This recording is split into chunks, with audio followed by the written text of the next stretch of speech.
For an evangelical Christian, losing one's faith is rarely a simple intellectual choice. It is a slow, painful process where the threads of a deeply held worldview begin to fray and snap under invisible tension. Academic researchers like Karen Adriana Lee and Peter Madsen-Guby study this exact phenomenon. Their work documents the profound psychological toll of deconversion, the lived emotional experience of leaving a deeply felt religion behind. What actually prompts someone to walk away from a community and a worldview that feels so absolute?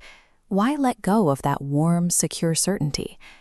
To understand the emotional weight of this loss, we have to look at the exact moment the philosophical architecture holding those beliefs together starts to fracture. The philosopher Gotthold Ephraim Lessing famously described an ugly, broad ditch.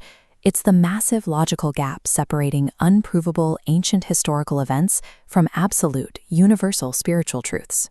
You cannot use a contingent historical claim to definitively prove an eternal religious reality. Modern defenders of the faith know this gap exists. The most sophisticated among them do not try to build a historical bridge over the ditch. They try to leap across it entirely. Christian philosopher William Lane Craig argues that what allows a believer to successfully make this leap is the inner witness of the Holy Spirit.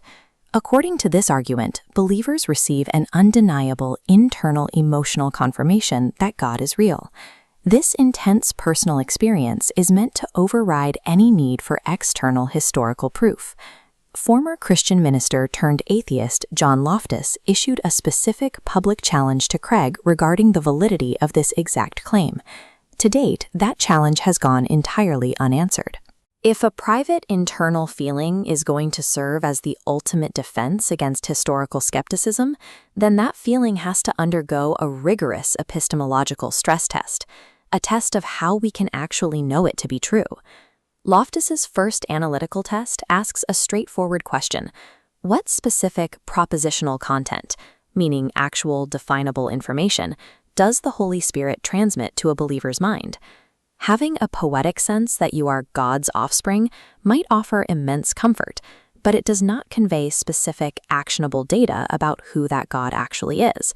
A warm sensation that God exists tells you nothing about that deity's specific attributes. It does not provide an interpretive framework for reading ancient texts, nor does it tell you which specific doctrines you ought to follow.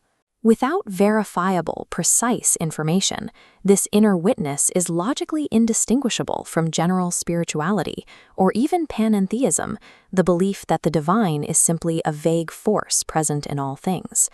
The second test examines the epistemic hurdle of justification.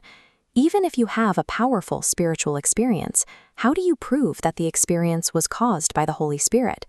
Relying on external justification, pointing to supposedly miraculous events in the physical world, routinely fails because science consistently reveals natural explanations for what we once considered magic.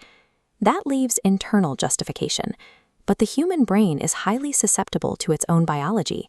When you deeply crave a profound emotional experience, your body can flood your synapses with neurotransmitters, creating an intense, self-generated feeling of euphoria.